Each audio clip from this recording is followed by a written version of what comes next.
Star education परिवार में आप सभी का हार्दिक अभिनंदन करता हूं। आज है 23 मई और 23 मई 2020 के इंपॉर्टेंट करंट अफेयर मैं आप लोगों को पढ़ाने जा रहा हूं। दुनिया भर के अंदर कोरोना वायरस की संख्या कितनी हो चुकी है?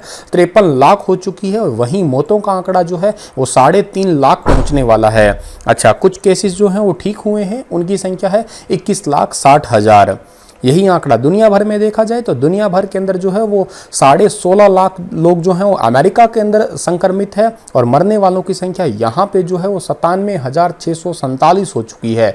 अब 2 नंबर पे ब्राज़ील है, 3 नंबर पे रशिया है, 4 पे स्पेन है और 5 नंबर पे यूके है। यही स्थिति हमारे प्यारे भारत की देखी जाए तो 1,25,121 केसेस हो चुके हैं भारत के अंदर और मौतों का आंकड़ा जो है वो 3728 पहुंच चुका है। 1 नंबर पे महाराष्ट्र, 2 पे तमिलनाडु, 3 पे गुजरात है। पहला हमारा क्वेश्चन है कि अंतर्राष्ट्रीय जैव विविधता दिवस कब मनाया जाता है, यानी कि इंटरनेशनल बायोडाइवर्सिटी डे कब मनाते हैं हम लोग? तो ये दिवस जो मनाया जाता है वो 22 मई को मनाया जाता है। डी ऑप्शन सही रहेगा इस क्वेश्चन का हमारा। इस जैव विविधता दिवस का एक मुख्य उद्देश्य ये है कि लोगों के बीच में प्रकृति और प्राकृतिक चीज़ों को और उसके पर्यावरण को कैसे संतुलन बनाया जा सकता है, भी किस तरीके से ग्रीन हाउसेस गैसेस को कम करना या जो क्लोरोफ्लोरोकार्बन्स है उसको कम करना या ग्लोबल वार्मिंग को कम करना, कैसे जो है पूरी हमारे इस एनवायरनमेंट को जो है वो एक बैलेंस बनाए रखना या लोगों को बैलेंस बनाने के लिए जागरूकता देना, यही इस दिवस का मेन उद्देश्य है। अगला क्वेश्चन बहुत इंपॉर्टेंट है। हाल ही में नाबार्ड के नए अध्यक्ष के रूप में किसे नियुक्त किया गया है? मोस्ट इंपॉर्टेंट टैग दे लीजिएगा इसको। नाबार्ड के नए अध्यक्ष बने हैं गोविंदा राजलू चिंटाला। ठीक है, सी ऑप्शन सही है, गोविंदा राजलू चिंटाला, जो कि आपको फोटो में दिखाई दे रहे होंगे। अब ये नाबार्ड जो है इसका फुल फॉर्म इंपॉर्टेंट है, national bank for agriculture and rural development. Hindi में है राष्ट्रीय कृषि और ग्रामीण विकास बैंक जो है ये। इसकी स्थापना हुई है 12 जुलाई 1982 को। हेडक्वार्टर जो है इसका वो मुंबई में है। अगला जो हमारा क्वेश्चन है कि भारतीय रेलवे ने कितने हॉर्स पावर का वैग 12 इंजन जो है वो सफलतापूर्वक चलाया है? तो वैग 12 इंजन अभी हाल ही में 12,000 हॉर्स पावर का जो है वो भारतीय रेलवे ने अभी हाल ही में लॉन्च किया है। और ये बनाया कहाँ पे है? ये बनाया बिहार के माधेपुर इलेक्ट्रिक लोको फैक्ट्री में जो है इसको बनाया गया है। और वर्तमान में हमारे भारत के जो केंद्रीय रेल मंत्री हैं उनका नाम पीयूष गोयल है। रेलवे बोर्ड जो है उसका अभी अध्यक्ष जो है उनके नाम है वीके यादव, विनोद कुमार यादव। और भारत में पहली रेल कहाँ से कहाँ तक चली थी? मुंबई से लेकर ठाणे तक चली थी, 34 किलोमीटर चली थी, 16 अप्रैल को चली थी, वो भी आप याद रखिएगा। और स्वतंत्र भारत के पहले रेल मंत्री जो थे उनका नाम था जॉन मथाई। ठीक है, आगे बढ़ते हैं हम लोग। तो दीदी वाहन सेवा किस राज्य ने शुरू की है? दीदी वाहन सेवा अभी हाल ही में शुरू की है मध्य प्रदेश ने। डी ऑप्शन सही है इस क्वेश्चन का हमारा। ये दीदी वाहन सेवा जो है ग्रामीण महिलाओं के लिए प्रसव को सुरक्षित करने के लिए की गई है। ठीक है, इसका मतलब ये है कि कोई प्रेग्नेंट वुमेन है तो उनके लिए एक एम्बुलेंस सुविधा जो है वो प्रदान की जा रही है मध्य प्रदेश सरकार द्वारा। इसी योजना का नाम है दीदी वाहन सेवा। और वर्तमान में मध्य प्रदेश के मुख्यमंत्री का नाम है शिवराज सिंह चौहान और राज्यपाल का नाम है लालजी टंडन।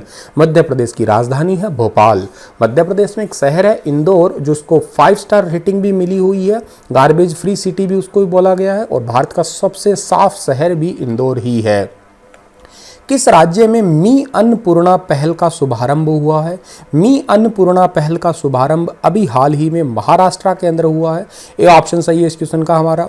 ये योजना जो है वो वहाँ के महाराष्ट्र के किसानों के लिए है, बीमा योजना है एक। ठीक है, और महाराष्ट्र के मुख्यमंत्री का नाम उद्धव ठाकरे है, राज्यपाल का नाम भगत सिंह कोश्यारी है और यहाँ की राजधानी जो है वो मुंबई है। विश्व बैंक समूह जो है, वर्ल्ड बैंक जो है समूह, उसके मुख्य अर्थशास्त्री के रूप में किससे नियुक्त किया गया है? तो वर्ल्ड बैंक के मुख्य अर्थशास्त्री के रूप में कार्मन रेनहॉट को नियुक्त किया गया है। बी ऑप्शन सही है, ये जो आपको फोटो में दिखाई दे रही है यही है कार्मन। और इन्हीं को अभी हाल ही में विश्व बैंक के मुख्य अध्यक्ष के रूप में या मुख्य अर्थशास्त्री अध्यक्ष के रूप में नियुक्त किया गया है। वर्ल्ड बैंक जो है इसका हेडक्वार्टर वॉशिंगटन डीसी अमेरिका के अंदर है। प्रेसिडेंट का नाम डेविड माल्पस है और स्थापना हुई थी जुलाई 1944 को।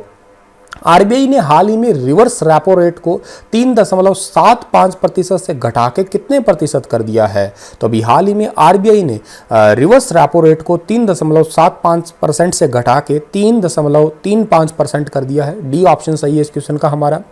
बैंक जिस दर पर आरबीआई के पास रकम रख के ब्याज हासिल करते हैं ना, उसी को ही हम लोग रिवर्स रेपो रेट कहते हैं। रिवर्स रेपो रेट में कमी का मतलब ये है कि बैंकों को अपना अतिरिक्त पैसा रिजर्व बैंक के पास जमा करवाने पर जो है ब्याज कम मिलेगा।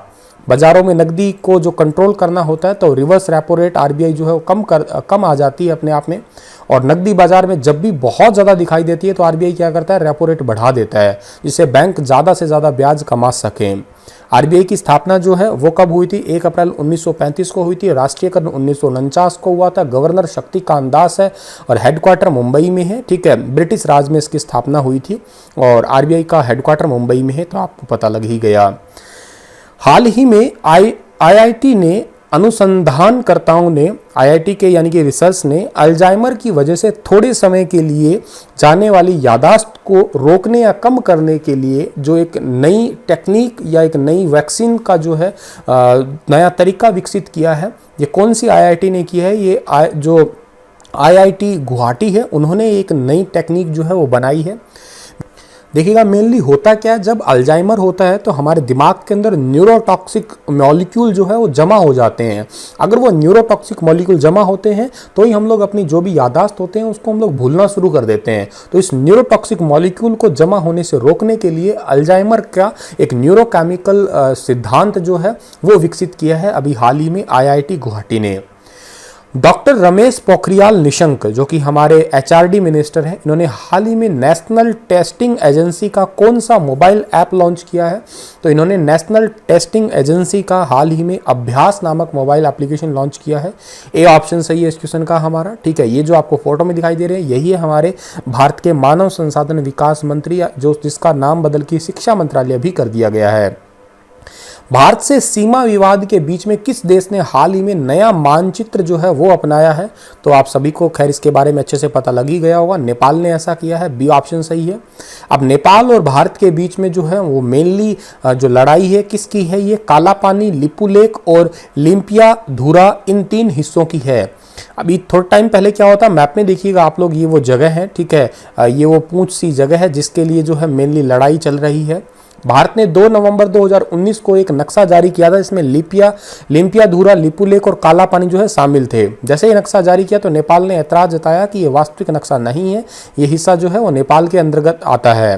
अब ये काला पानी विवाद क्या है? काला पानी 35 वर्ग किलोमीटर का एक इलाका है, पिथौरागढ़ जिले का एक हिस्सा है। उधर नेपाल सरकार का दावा ये है कि ये इलाका जो है दारचुला जिले में आता है, जो कि नेपाल के अंदर आता है।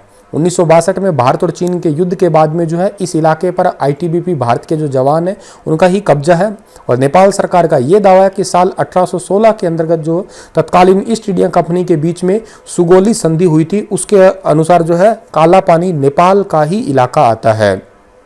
चलिएगा, इसी के साथ ये लेक्चर समाप्त होता है। कल फिर हाजिर होऊंगा लेटेस्ट अपडेट के साथ में। आज कुछ प्रॉब्लम की वजह से मैं लेट हो पाया, कल से आपको मैं टाइम से ही करंट अफेयर दूंगा, माफ़ करिएगा लेट होने की वजह से। धन्यवाद।